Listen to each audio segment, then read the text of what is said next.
Voilà. Moi, c'est vrai, aujourd'hui, les gens, ils dépeignent un peu comme les blogueurs comme des insulteurs, des trucs comme ça et tout ça. Mais c'est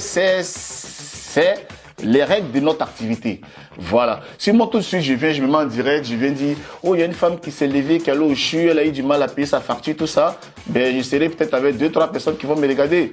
Mais si je viens, mais Guillaume Vegas, là, c'est qui? Il n'a pas partagé le direct là. Ce salon, il va m'attendre tout de suite. Tu vas voir. Les gens, ils aiment un peu les trucs comme ça parce que aujourd'hui, on est dans une société où vraiment, excuse-moi le terme, mais il faut être un peu médiocre pour se faire entendre. Et c'est déplorable.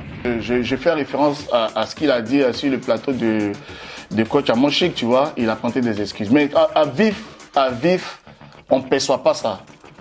Après, moi, j'ai regretté. Voilà. C'est quand même une sœur, tu comprends un peu. Mais dans le clash, à vif, on s'en rend pas compte qu'on est méchant, tu vois. Voilà, on s'en rend pas compte. Moi, personnellement, je reconnais que j'ai regretté mes propos. Parce que c'est le moment aussi que je suivais Eka. Ce sont des moments aussi qui m'aimaient bien.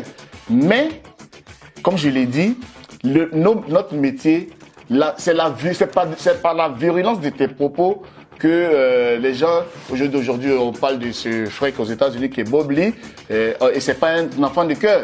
Mais il y a une petite estime qui se met autour de lui, mais sachant, pourtant on sait très bien ce qu'il fait. Il y a une estime qui se met autour des gens méchants, et c'est dommage de le dire, mais c'est comme ça. Ce sont les règles de notre métier. Peter savait dans quoi il partait. Il savait. Voilà. Ceux qui disent non, j'ai vu l'interview de Makosso que Peter a fait une erreur en partant à Abidjan. Vous savez, il y a 2 enfants du pays qui sont des célébrités politiques, des célébrités cyberactivistes. À gauche, parce que Peter c'est mon frère, il est mis à droite. À gauche, il y a Johnny Pacheco. À droite, il y a Peter. Johnny Pacheco, il est en situation de renouvellement de ses papiers. On bloque son passeport. En ce moment-là, il se rappelle qu'Alassane Ouattara, c'est le Jésus, c'est le Dieu. Parce qu'ils ont bloqué son passeport. Bon, supposons qu'il avait 10 ans supplémentaires sur son passeport. Il allait à RHDP. Non, soyons clairs. Peter n'avait aucun problème. Il venait de déménager. Il a pris un bel appartement. Il venait avec sa chérie. Ils allaient se mettre ensemble, vivre ensemble. Il a acheté une nouvelle voiture. Il a eu son boulot. Il avait aucun problème. Vous comprenez? Et il se lève. Il me l'a dit, moi, mon frère. Je ne peux pas avoir tout ce que j'ai là. Et puis Abidjan qui est doux quand il n'est pas parti. Je m'avais réglé mes problèmes. Depuis un certain moment, j'ai arrêté de faire la politique. Je m'en vais. On ne peut pas rester dehors pour demander pardon à son papa. C'est au pied de son papa, on se marre, je lui ai dit papa, je sais que j'ai déconné, pardonne-moi. Ça, c'est garçon. Donc tous ceux qui sont en train de parler, voilà, il n'est pas resté en France ici pour commencer à faire semblant de faire vidéo. Oui, allô, je suis RHDP. Oui, papa Alassane Ouattara. En tout cas, c'est le meilleur président. Il a fait goudron, il a mis lumière. Il n'a pas fait ça. Il s'est levé, il allait au pied de son père.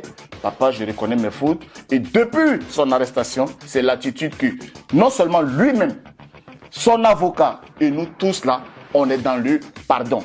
Mieux, sa mère qu'il a mis au monde, son père, se sont mis à genoux, demander pardon au chef de l'État. Vous voulez qu'on dise quoi? Donc, faut pas qu'on parle de ce monsieur comme un parvenu qui est quitté de nulle part et qu'on est bête de suivre quelqu'un qui est égaré. Le monsieur a été Premier ministre. Et il a été président de l'Assemblée nationale. On parle de quoi?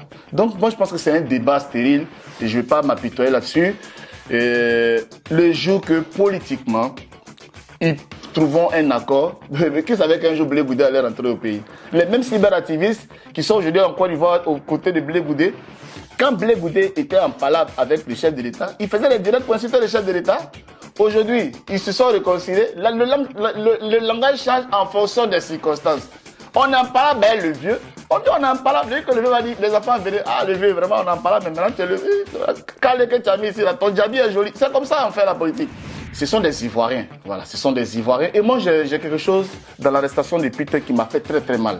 Tu sais, le combat qui a amené le président Alassane Ouattara au pouvoir, c'était sur un combat de choses, d'ethnie, de religion, voilà, parce que les gens estimaient qu'il y avait des choses, des gens qui sont en boubou, qui sont interdits de défiler à Abidjan.